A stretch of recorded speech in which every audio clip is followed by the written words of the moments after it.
Hey guys, good afternoon, Karibu Sana. Welcome to Culture Talks with Soul. We are going to have a opportunity today to learn about the Swahili culture. So we're going to be exploring the cultures that bring color, meaning and beauty to our world. So I'm your host. I'm the founder of the School of African Languages. My name is Remi Dada. And today we are journeying to the heart of East Africa, to Tanzania, and that's the home of Mount Kilimanjaro, the Serengeti, and the beautiful Swahili coast. So we have our teacher that will be joining just now, and she'll be coming on board and letting you know a little bit more about the Swahili culture overall. So the Swahili culture, which you may know, is one of Africa's most captivating. It's rooted in centuries of trade, poetry, hospitality, and so much tradition as well. Alongside this, there's a deep respect for community and tradition, and it's often spoken by over 200 million people today. So Swahili is also known to be called Kiswahili as well. And it's more than a language. It's actually a cultural identity that unites diverse ethnic groups across East and Central Africa. So when we're talking about Central Africa, we're looking at Congo is where we're really looking at in terms of where they speak the beautiful African language of Swahili. So joining us today, we have our special guest. She is our tutor, one of our tutors.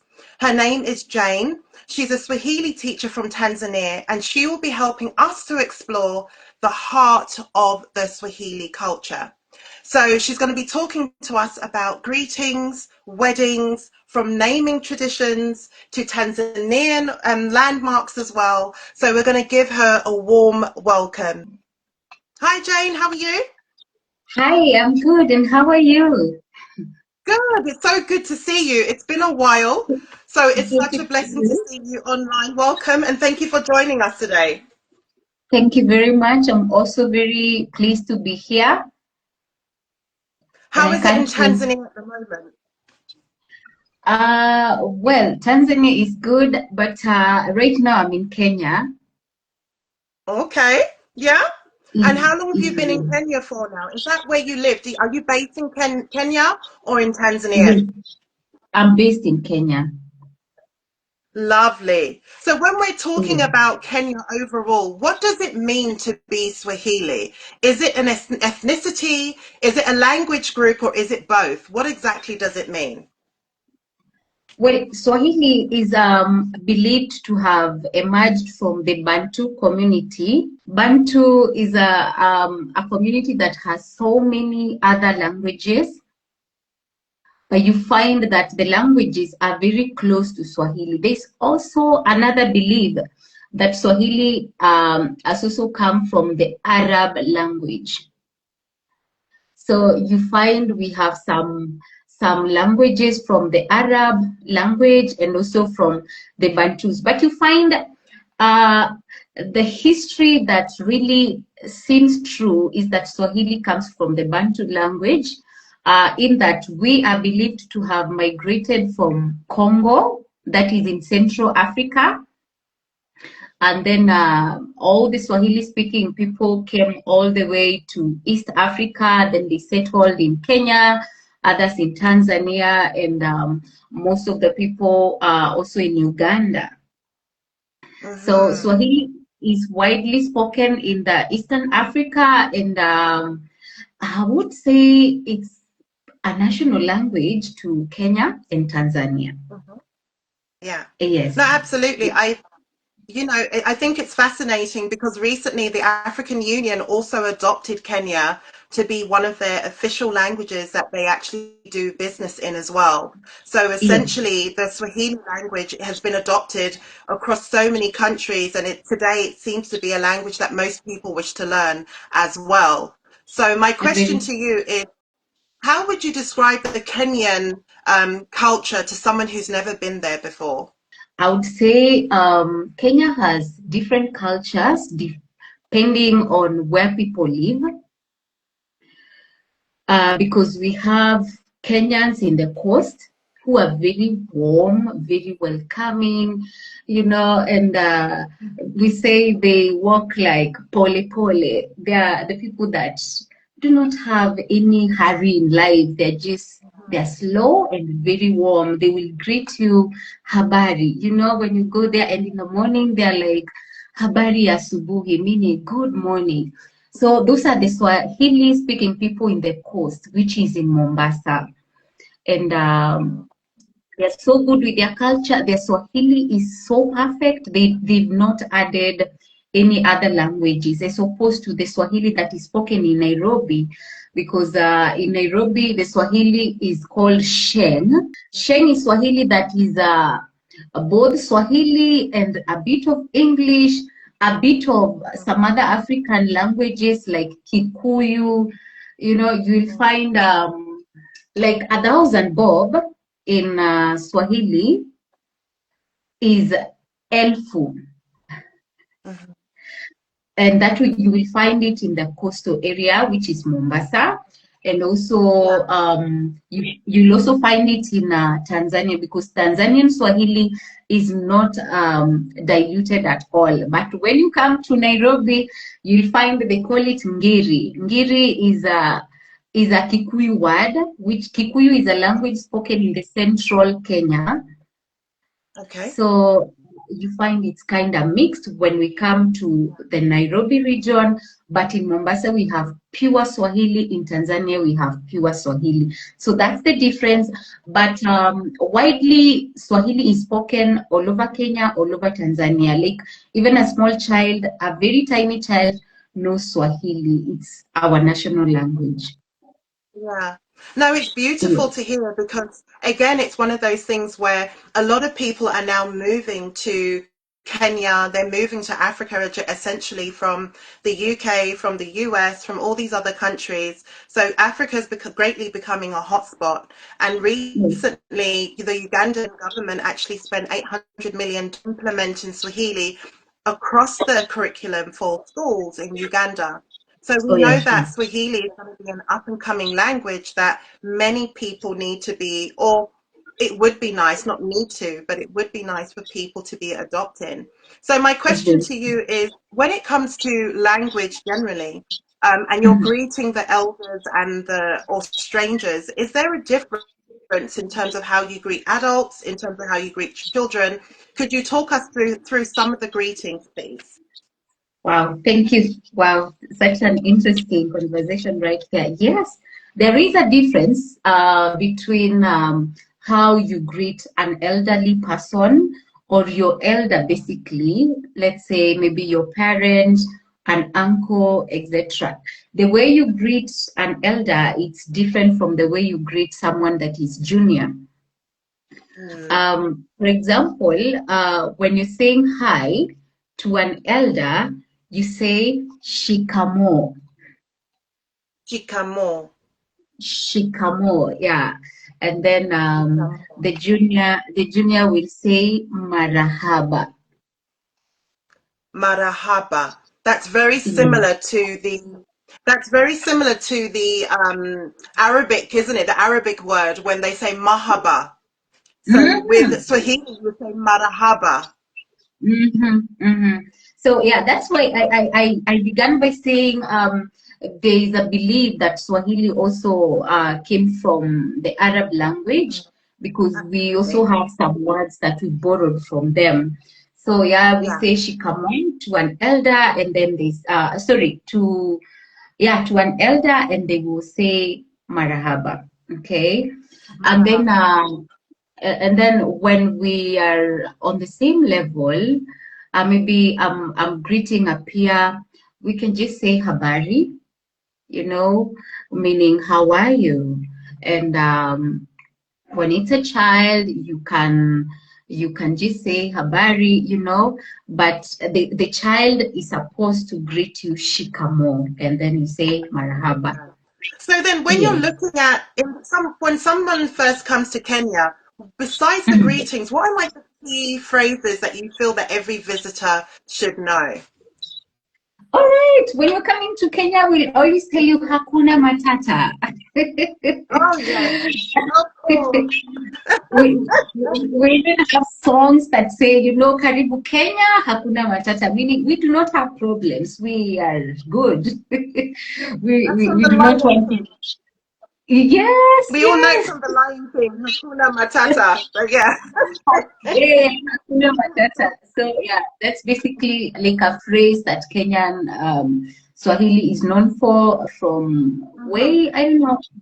It's something that has been with us because even when I was growing up, I knew when people come to our country, we greet them mhm. Jambo, Karibu Kenya, Hakuna Yeah. Matata. So Jambo means how are you? Welcome to Kenya. We do not have problems.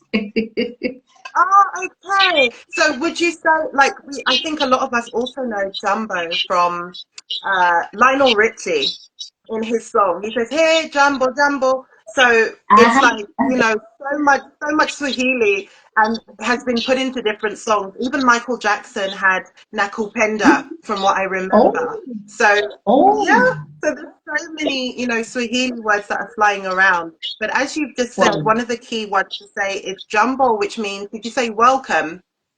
Hmm. No, Jambo is hi, and welcome is Karibu. Okay, okay, Yeah, karibu, karibu. yeah, yeah, Nice. Karibu is welcome. Yeah, yeah, yeah. Yeah. And then akuna I hope, matata, just like Lion King, it means no worries. yeah, no worries, no stress. We do not want to look like our problems. Right, right, right. Yeah, So true. yeah, yeah. And No, maybe it's a something else. beautiful language. Yeah, it is. It is. Maybe Mm. something else to note is um, the Kenyan Swahili users very vibrant. You find even when we are on the social media and they are aware they're speaking to a foreigner and they will insert the Swahili in the comment section. Until now, you have to use the chat GPT or you look for a translator. They will make sure they force the Swahili into the comment section. Wow, I don't know how. wow. Yeah, so Hmm. yeah, that's basically, I think they are really proud of their language because Swahili is growing really, really fast. Hmm. And are you finding a lot of foreign people now in Kenya? What's the situation with that, especially in like Nairobi? Are you Mhm. finding a lot of foreigners that are coming over to Kenya now to settle? And do you find that they're picking the language, or are they going there and essentially still speaking English? What's that situation there? Thank you very much. You're asking the questions that I think I'm really very conversant with because when we're talking about many foreigners coming to our countries, my former boss is from the United States. Hmm. And he's based here in Kenya, Nairobi. The school was called Life Spring Christian Academy. That's where I taught. He's pure white, and he's there with the family, and they know Swahili. They've learned Swahili. It was hard in the beginning, but they had to learn it because they were sponsoring kids who come from disadvantaged families, and you find these kids do not know any other language. They only know their mother tongue plus Swahili. So the only option the director had is to learn Swahili. And right now he speaks Swahili so well. He even calls you and he's like, Habari, and you speak like 4 to 5 sentences in Swahili. And I'm like, oh, this one is doing really well. This is Yes. it. So, What we always say, Jane, sorry to mhm, cut in, what we always say is that the language is so powerful. yes. Such a powerful tool to have. And it's a way where I think it was Nelson Mandela that said, once you learn the language of someone, Mhm. you speak to their heart.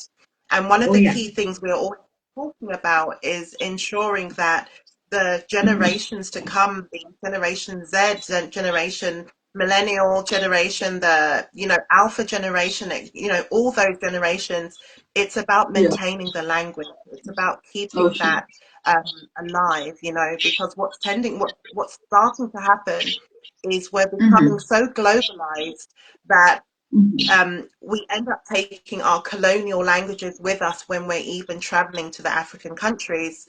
So what ends up Mhm. happening is African countries are now speaking more colonial Mhm. languages, the French, the English, rather Yeah. than the foreigners that are coming to Africa to start learning the languages. And it's so Mhm. endearing when I could, just even learning, just to say, habari, jina langu ni Remi, like to Mhm. introduce is so powerful. Mhm. So what do Yeah. you say Yeah. about that? When you were teaching, did you Mhm. have an opportunity to teach Swahili as well whilst you were at school? Or Yeah. how did that look in the classes as well? Wow, wow, thank you very much. I actually teach Swahili even up to date. I teach Swahili on Monday. I'm reporting to school to teach Swahili. That's basically what I do. That's what I do for a living. And but the school that I'm teaching right now, we do not have so many international students. But I was in an international school whereby we've Right. had so many foreigners. We had a Philippines. We also had a student from Britain, and we had so many students that didn't know Swahili as their first language, and we started teaching them. And you see, Swahili is examinable in Kenya after 4 years. You have to sit for an exam, and you will sit for an exam competing with a student that has been learning Swahili since birth. So it was so tough in the beginning, but you see, I don't know, students, the teenagers really learn very fast. We taught the Philippines, and they now speak Swahili very fluently. There's a student who came from Britain. She didn't know any word in Swahili. By the time she was in the grade 10, she was so good, and she graduated and got a very good grade in Swahili. That is in my previous school. Right now, I'm in a government school which doesn't attract so many international students. But previously, Right. I've had really, really great interactions with students that are coming from abroad. Mhm. I think it's, Yeah. I just want to take my hat off to you and salute you because you're doing such an amazing job of keeping the languages alive, Mhm. especially teaching it within the school systems as well. Because I Mhm. understand that a lot of the time the governments always push the national official languages first over Yeah. our own potential, like village languages or other sort of dialects that we have within the country. Could you give us a Mhm. breakdown, please, Jane, of the different languages that are present within within Kenya? Sorry. So Okay. could you Oh. talk us through the different ones that are there and how different they are to Swahili? And even yourself, what is your parents' dialect prior to Swahili? All right. Oh, that's interesting. Well, Swahili would say there are four languages. We call them the GEMA languages. G is Gikuyu, then E is Embu, and then M is Meru, and A is Akamba. So all these languages are kind of similar to Swahili. You find myself, I'm Akamba. My parents are purely Kambas. So, but when I hear a Gikuyu person speaking, I will understand everything. I Mm, will also understand anybody speaking Embu and anybody speaking Meru. So you yeah. find our dialects are similar, only that you find the intonation is kind of high. Like we say, they say Kambas speak like children. Mm, So you find our intonation is quite high, but we are just speaking about the same thing. So these are the four right. languages that are in Swahili or that have made Swahili. But you will also find other languages because we have over 42 in our country, Wow. Kenya. Wow. So you will Wow. find there are also others that have lacked words in their original language, and you find like the Luya community. You'll find the Luya is just like Swahili. Basically, Swahili is the primary language in our country. Yeah. Yeah. Yeah. And that's what I heard. You know, I was in Kenya, not last year, it was 2023 for Christmas, Mhm. December. I was in Kenya and I was Mhm. there with a friend, Kia Mhm. Wakesho. She is currently part of the organization called Traverse Culture. And what Traverse Mhm. Culture does is they deal with people that are hoping to move, to relocate from the US or from the UK, from all different countries. They work with Mhm. them to help them to relocate to Kenya. And what she's Mhm. doing this year, she's bringing over many different, foreigners, many different people, expats, people who wish to move to Kenya. And one of the Mhm. key discussions that we always have is the Mhm. fact that she's including the Mhm. language aspect of moving to Kenya, because we Oh. understand that so many people do speak English in Kenya. We understand that. Mhm. And even whilst I was there, I was able to move around very freely because everyone's very fluent and very proficient in English. However, Yes. you do then want to explore different parts of Kenya with greater Mhm. freedom. And the only thing that Mhm. allows that is language. So Mhm. even, I was meant to head up. So I was fortunate enough to go up to Mombasa. And when I was in Mhm. Mombasa, it was beautiful because you go to, Diani Beach. It's Mhm. amazing, white beaches, you're Mhm. walking across, you're seeing camels walking across Mhm. across the shoreline. Mhm. You're sitting there and you're admiring the beauty, and you're also, as you're sitting there, you're also seeing the Ma tribe, the Maasai, that are Mhm. walking along the coast, and they're selling what they're selling. But one of the key things is because of the way Kenya is formed, and the fact that you've got all these different tribes, I Mhm. feel that to really explore Kenya fully, you need to Mhm. have some small amount of language, just a Yeah. small amount that will get you through those doors. So Mhm. if you are in Mombasa, what is the key language that's besides English and Swahili? What is the Mhm. main language that is spoken by Mombasa or in Mombasa, I should say? Okay, all right. In Mombasa, you find basically almost everybody speaks Swahili, apart from maybe a few foreigners. But we also have the Mijikenda in Mombasa. So the Mijikenda people also have Uh-huh. different. They also have different languages or different, I would say, different dialects because Okay. you will find there's the Giriama, there's the Chaga, there's Wadigo. There are so many. And if they're not speaking Swahili or English, it's either Digo or any other language in Mijikenda. Mm.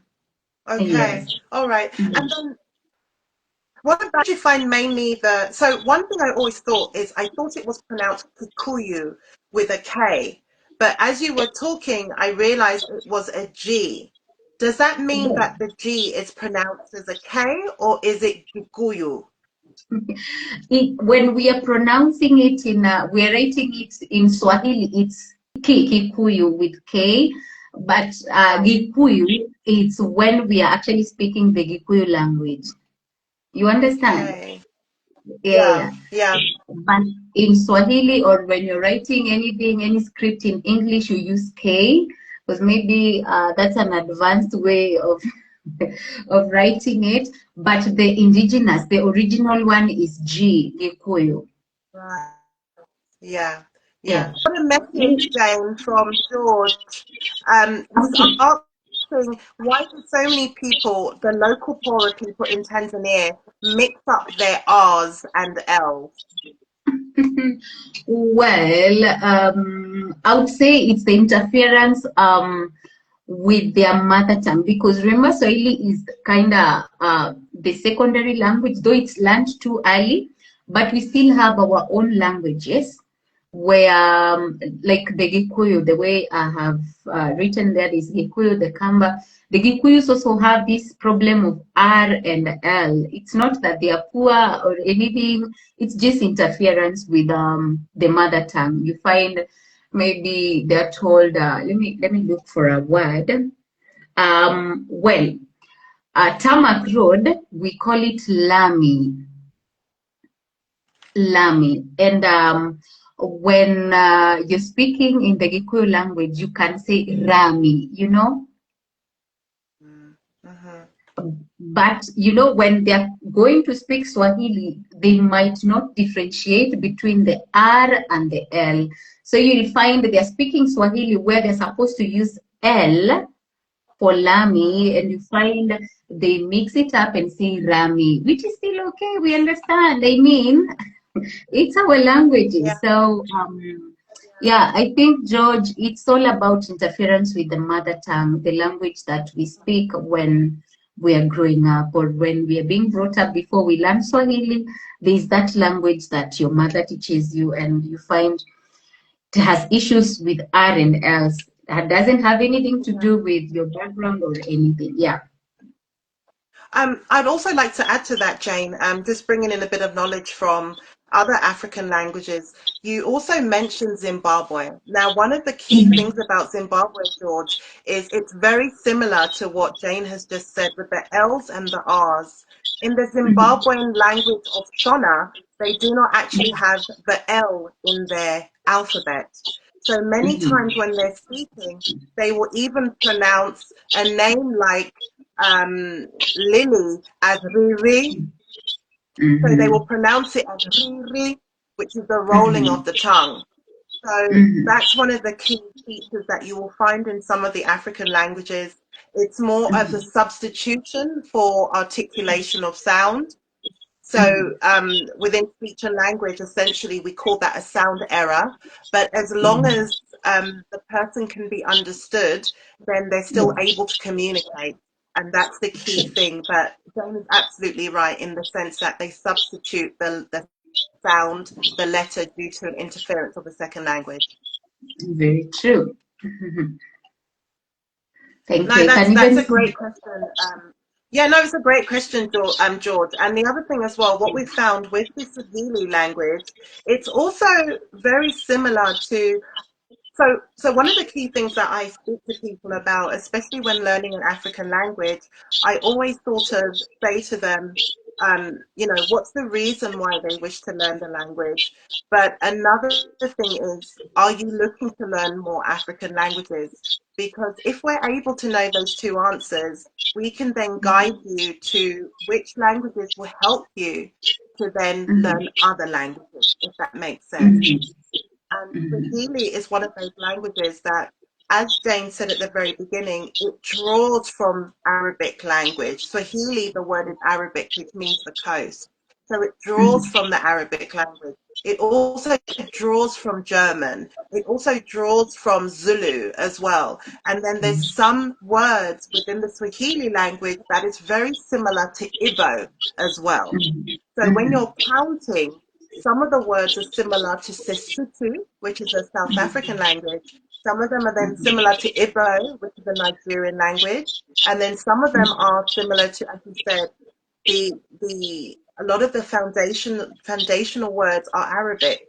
So one of my questions I always ask people, especially linguistics and people that, linguists, I say to them, can we really class an African language if Mhm. it has the foundations of Arabic and it was essentially created as a trade language?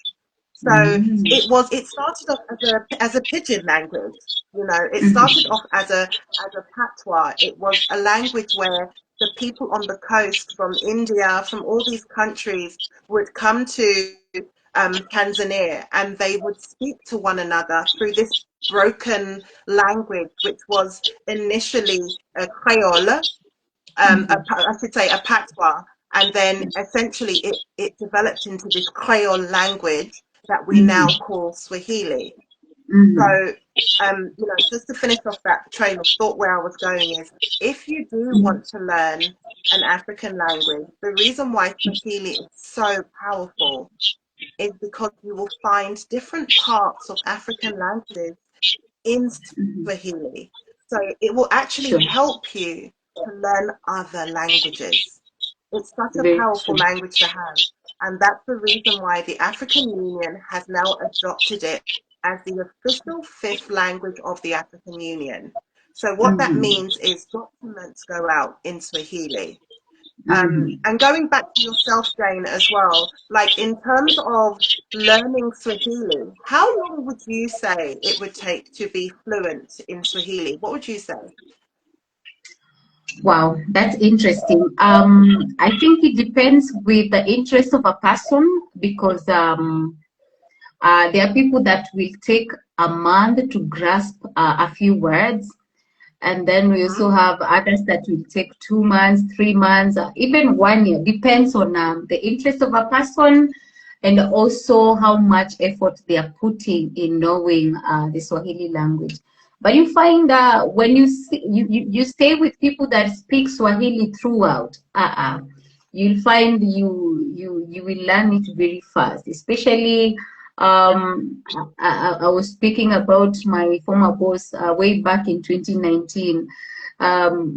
He got these kids that he was sponsoring, and there's no kid that can speak any other language apart from Swahili. He had to learn by fire by force. Within a month, he's saying habari, you know.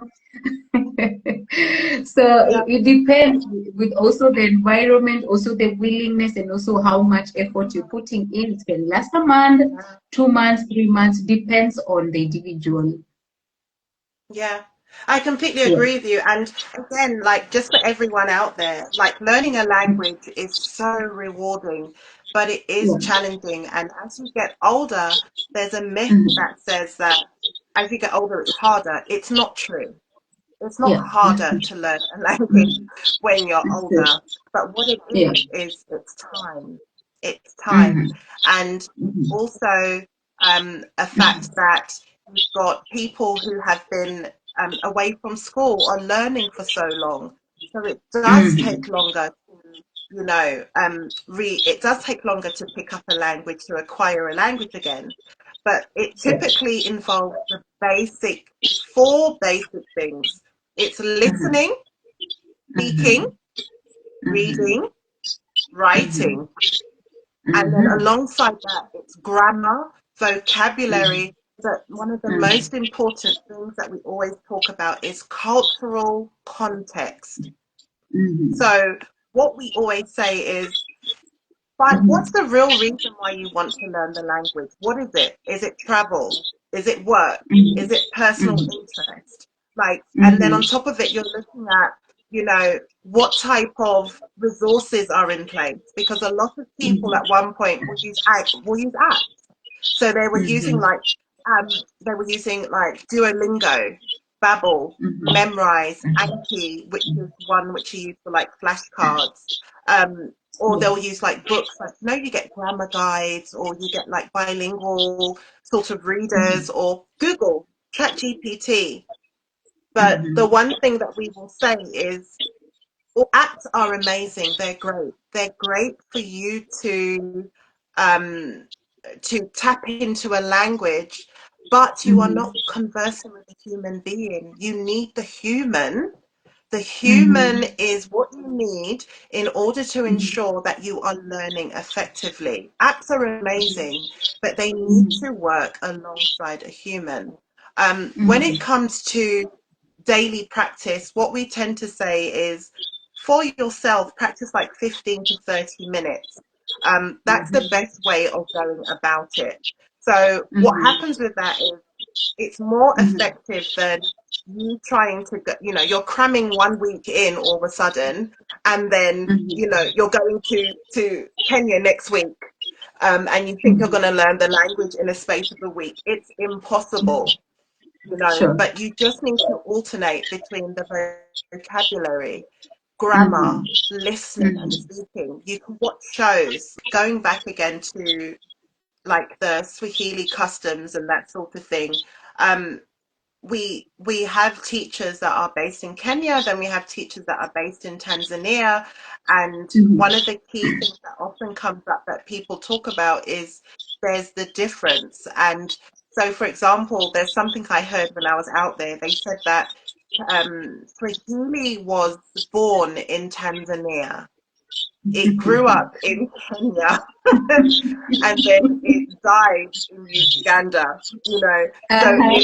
it's so they're just talking about how the language is evolving, and Mhm. they look at Tanzania being the true home of Mhm. Swahili, and then it's developing and changing and evolving essentially as it Mhm. goes deeper and deeper. So as it hits Mhm. Congo, it's kind of like, Mhm. it's still Swahili, but the pronunciation, the dialect, the Mhm. tone is Mhm. very different to what you would hear in Tanzania.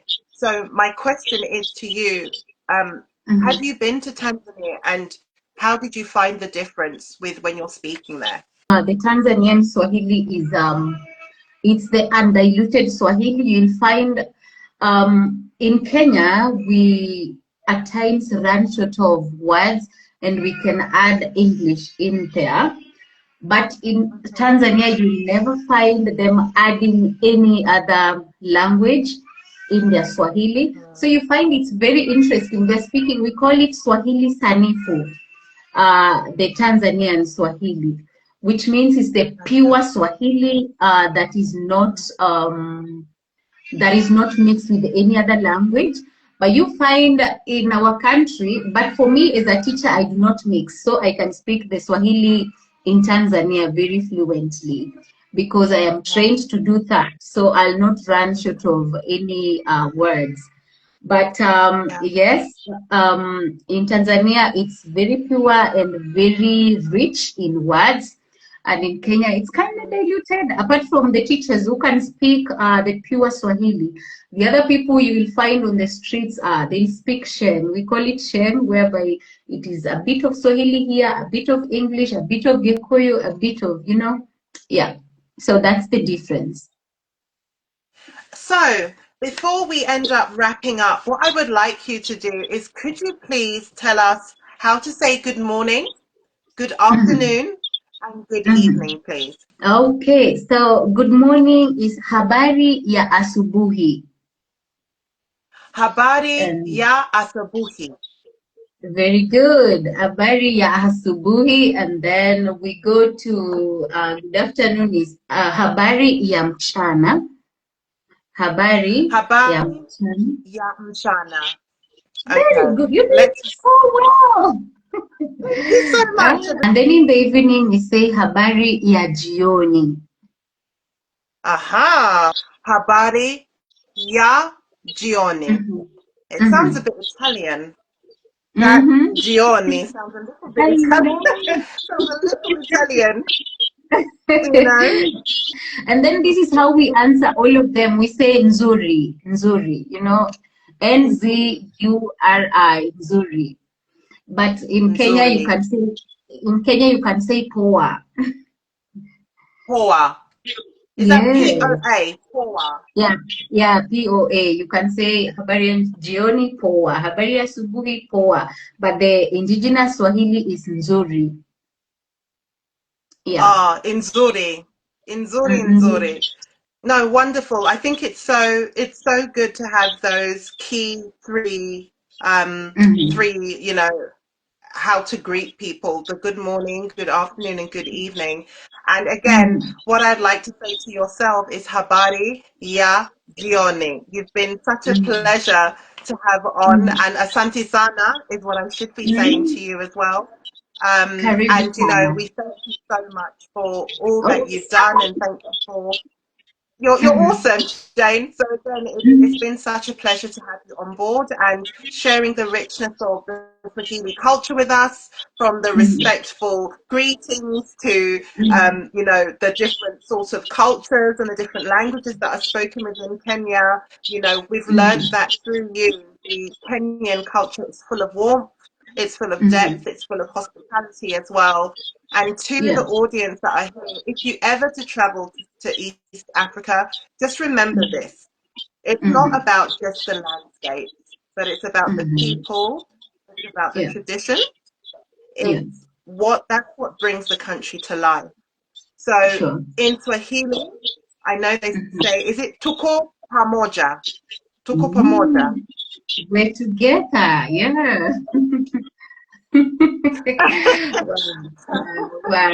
You're so rich in language, Madam Remi. You're so good. And you're pronouncing so well. God bless you. I need to know. Yeah. It's funny because we went over Swahili a little bit with another teacher, Mr. Ayo from Yoruba Dirura, who's on, myself and Oh. another teacher. We went through Mm. a session to learn like the very basics. So that has stuck with Mm. us because it's a beautiful language. So thank you so much. Have a blessed evening, and let's always celebrate the power of culture. So we look forward to Mm. seeing you soon again on Culture Talks with Soul. Thank you guys. Thank you. Bye Thank you bye. very much.